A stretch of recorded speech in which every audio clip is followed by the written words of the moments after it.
So it is about 8 o'clock on day 2.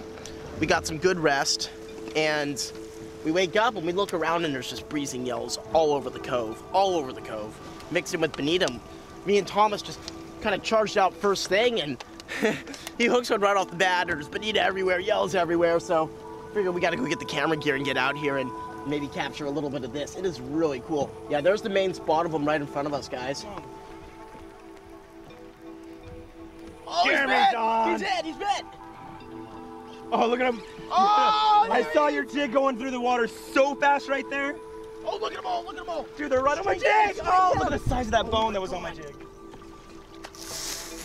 Oh, God. Oh, my God. So many fish here. Bonita or yellow? Feels like yellow. Ah, I had a backlash. Oh, my Trying God. to dig out a backlash on the chrome skip jig, and a bone just sucked it down. Oh! Ah! Oh, look at, watch this, watch this. Look straight down, look straight down.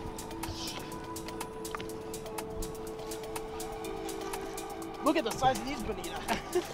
Oh, beautiful. These are a little inshore tuna right here. Oh.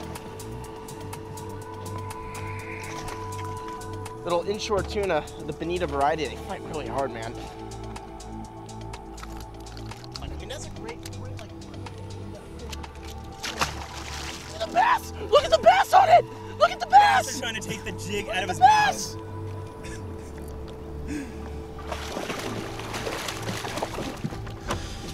Who would have thought the bonita would be more difficult to catch than the bass?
So we're about to head out for skiff run number 3 of the day. Gonna leave the Kia Kai. Will's gonna hop aboard. We're gonna have Max, and then the Ranger's gonna run with Charlie and Thomas and Jeremy.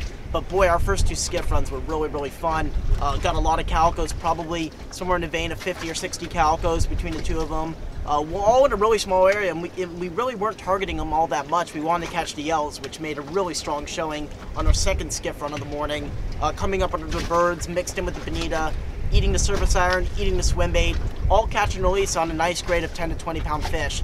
Really one of those bites that you don't see all that often, fishing straight artificials, and it was definitely a memorable one. We all got our licks in, we all caught fish, and it was one of the better shows I've seen on this boat, really ever, on the jacks. So the wind's blowing, it's howling along the backside. We're not gonna run up there.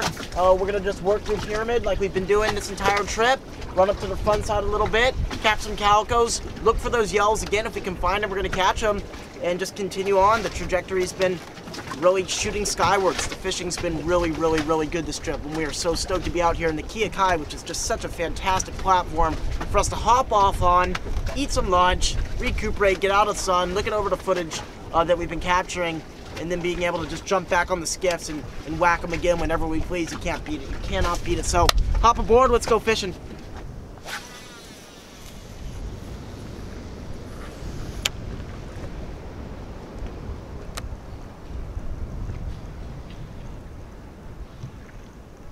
You guys might have noticed that I'm fishing the surface iron for these bass a lot with this Lexa 400.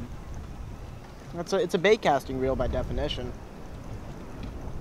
And it's perfectly suitable for this style of fishing. We don't need to make 100-yard casts. We certainly can, You know, with a smaller reel like this, you lose a little bit of line capacity, so sometimes laying those longer casts isn't even that good of an idea to begin with, because it changes your gear ratio, or the amount of line you're going to be picking up, I should say, quite a bit, because the spool's smaller. But we're on a private boat, a little stealthy boat like the Ranger here. Even when we see yellows coming up hard, we can just slide right up on them and get 50, 60 yards out. Oh, there's a bump. Oh, they're all over it. A few different ones on it. That was about 40 yards out. Oh, no, still bumping. Bump. Oh, there we go. Oh, that's a nice one. Oh, there's an instant bit. Oh, they're all over that one. That's a nice one. That's a beautiful bass. As soon as it hit the water, he was on it. Yeah, on his. Well, because what he did is he transitioned to followers. They came on the jig. I was lucky I got one of the bigger ones. You know, we can just get so close. We're so stealthy that Fish swim right up to the boat. fish swim right up to the boat, even the yellows. Earlier we had these things eating baits 10 feet off the side of the boat, really oblivious to the fact that we're here.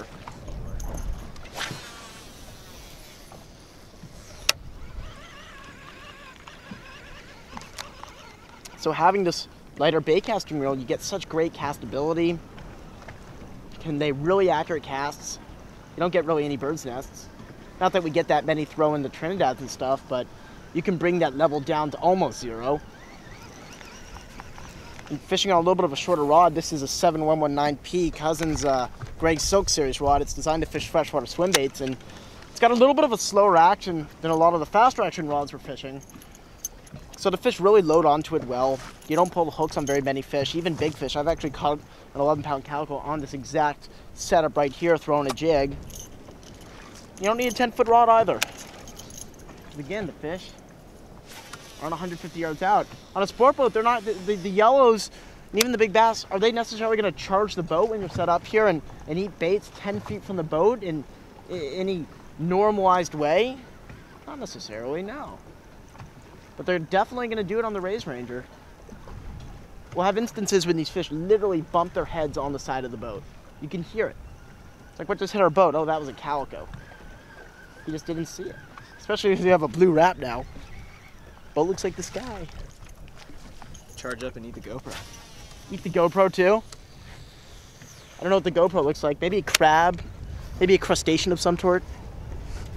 Don't kill it. I think I killed it. He's just acting a little funny down there.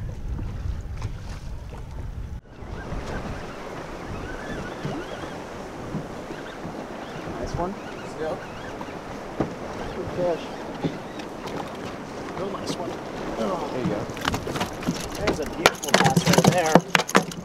That's really nice. That's a nice little 5-pounder here.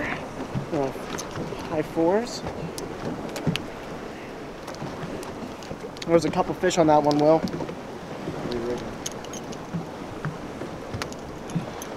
It's so cool when you see that brown shape behind the jig. Jig's kicking, and its every move is just being mimicked by this guy. And then you feel it. It stops. It's really important when you get bit on the jig to just keep winding. You don't need to swing. Don't do anything weird.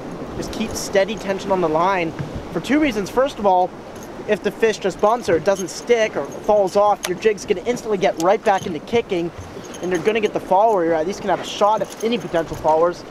But also when you swing, you know, you're putting slack in the line, either when you raise it up or when you get it high. Unless you're winding really, really, really, really tight, at some point you're going to drop your rod a little bit, and that slack, the fish is just going to fall right off.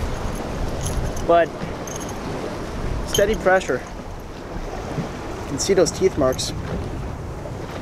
This jig was brand new like 3 trips ago. It's got a pretty nice paint job. I'm pleasantly surprised by how well it's staying on.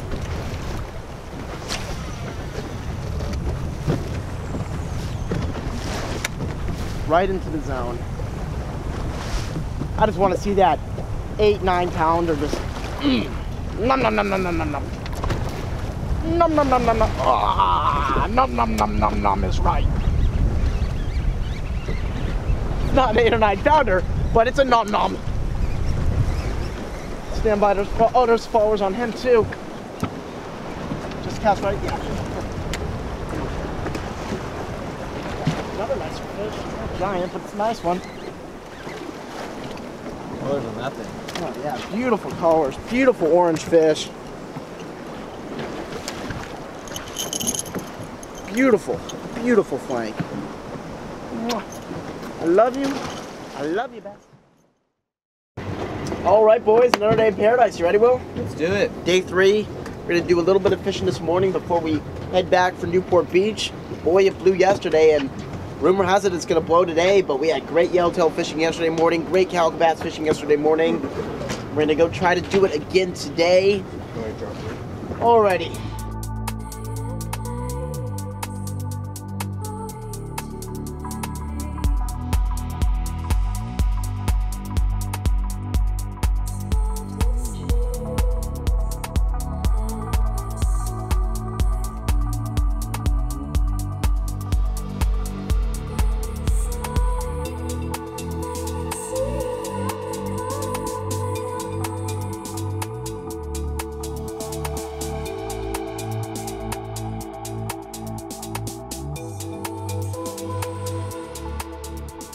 We're in the same zone that we got bit in yesterday morning.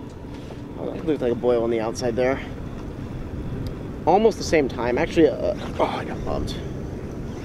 Oh, they're still on it. Oh, right at the boat. Yeah, there's definitely some bass in here. Oh, he came off. Oh, there's followers all over him. Oh, look at this wolfie, guys. Oh my God. Oh, they're giant. Oh, wolfie all over him. Look at these fish right here. Look at the water. Look at the water. Look at the water.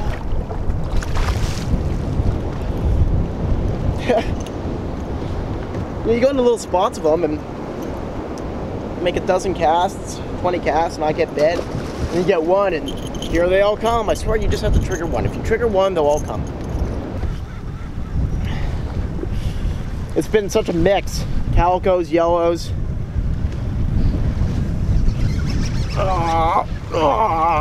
There he is.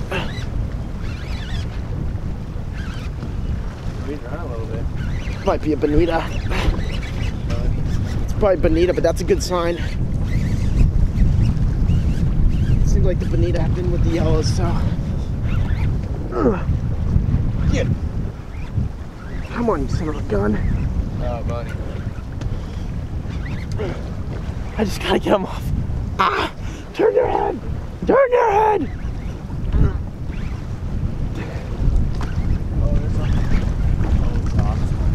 Probably another bony. Oh, there he is. Oh, bass. Oh, right at the boat. Oh, that's a good one. Oh, right at the boat. Look at that. Lean off. Coming in. Release. You can't overemphasize the importance of reading visual signs. Especially when it's kind of rough like this. The birds are going to cue you off to sometimes kelp you don't even know is in the area, but I don't see kelp. This is just suspended fish out here. 90 feet of water, bass on the surface iron, no kelp around. Woo. We'll go reset up on this in a sec. Or maybe slide off it. We're gonna go home soon. Or it's gonna be a real beating. Wind's already picked up. It's already gonna be a real beating. I'm gonna prolong the fun, even if it means prolonging the misery. Captain Jock has fired up the engines and the Big Ranger is heading towards the point. That means it's time to make our way back to Newport and conclude 3 days out here at beautiful San Clemente Island. The fishing was nothing short of fantastic. We caught yellowtail, we caught a ton of bass, hundreds of bass, Dorado and yellowtail on the way on the patties, and who knows, maybe we're gonna find some more of the same on the way home. But really just a trip for the books, a stellar trip on all accounts. We appreciate you guys tuning into Western Waters Television. We love what we do and we do what we love. Will, Thomas, any words of wisdom before we let the viewers go? No, it was a great trip. Caught a lot of fish. I mean, what more can you ask for? A beautiful day out here at San Clemente Island. Great time, great people, a lot of fish. Always fun out here at San Clemente with these guys. And of course, big shout out to Cousins Tackle. Cousins Tackle, 100%. Yeah. You know, they put this trip together. They've been very supportive of all of our endeavors this year, and we're really lucky to have the chance to work with them to help develop some really fantastic rods for our fishery. You know, we've been fishing a lot of the RAZE series out here, a lot of our traditional SSW series, the fiberglass series, and it's been great. They're making a really good American-made rod. And every trip that we spend out here is an opportunity for us to go back to the factory and give them feedback and say, hey, maybe tweak this a little, change this a little, or hey, this is just a completely amazing rod. And I think the consensus on this trip is the new RAZE series blows it out of the water. Great series for what we're doing. Definitely. Absolutely. And also a huge shout out to Jock up in the wheelhouse for pretty much being the man who keeps everything in order.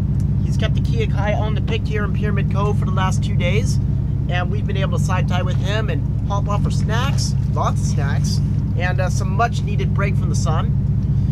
We're gonna pull the pick, we're gonna head home. We're hopefully not gonna get beat up too badly, and we're gonna conclude what can once again only be considered an excellent few days on the water. So thanks for tuning in, guys.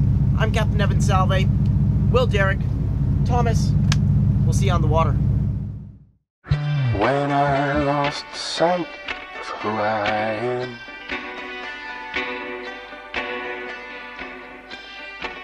all those puzzling reflections, oh, I came upon a big old patch of grass. And what do I do? What do I do? I light it on fire.